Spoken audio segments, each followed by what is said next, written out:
These are the big questions that most reasonable people will be asking when they see these images coming in from the beautiful city of Chennai. Number one, can M.K. Stalin be that, magical rallying point for opposition unity?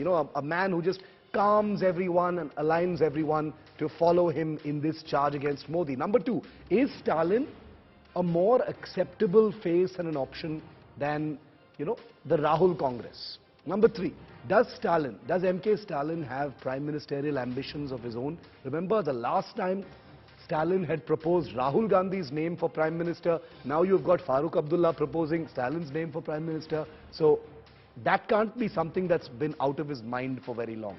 Can Stalin avoid the pitfalls that doomed the Third Front or the Mahagathbandhan in 2019? And finally, does the BJP see the Third Front as a credible threat? Rajdeep, coming to you, like you said, it's going to take more than just a few leaders appearing for Stalin's birthday bash for this to be a signal moment. KCR and Mamta Banerjee are giving the birthday a miss. There has been an explanation for it. They're busy on this particular date, which happens to be his birthday. How would you read into it otherwise? Absolutely. I think a united opposition is still a long haul. We saw it even during the Bharat Jodo Yatra. The Congress had extended invitations to almost 20 parties. Mallikarjun Kharge had spoken personally to some opposition leaders. Rahul Gandhi had written to them, and yet you just had a few of them attending the closing ceremony in Srinagar. I think the Congress is one of the problems that the opposition has at the moment to actually become a united force. A KCR will not share a platform today with a Rahul Gandhi, neither will a Mamta Banerjee, and therefore they perhaps would not want to be seen even with a Mallikarjun Kharge at M.K. Stalin's birthday bash.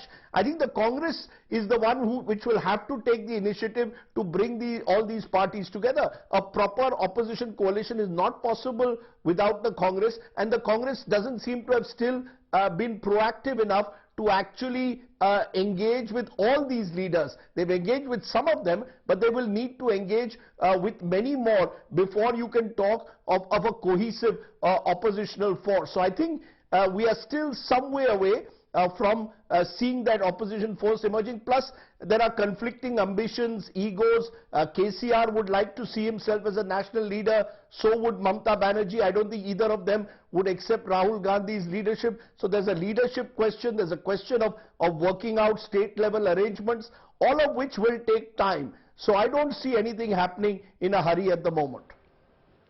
Before I go back to Rahul and Preeti, the opposition disunity, flashpoints between opposition parties have been, plentiful since the 2019 election. Whether it is the Trinamool versus the Congress party, whether it is the, Congress party versus AAP, whether it is, other fracases between the parties, the BSP sitting out the big UP election, all of these have led to questions over whether real opposition unity is actually possible at all. Kaun banega challenger in 2024 is the most enduring political question that everyone answers. Who will take on the Modi-led BJP in 2024? A united opposition or a divided force? Will the Congress take the lead or the regional parties, as Stalin is trying to do today on his 70th birthday?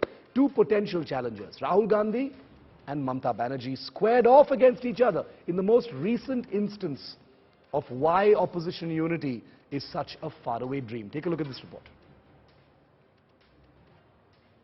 In 2024, the alliance government will come in center. Congress will lead. Congress President Mallikarjun Kharge makes it clear. His party will lead the fight against Narendra Modi in Mission 2024, says Kharge at an election rally in Nagaland. With every party, now and then, we are calling, we are talking, we are sharing our views how to win 2024. Therefore, the BJP will not get majority.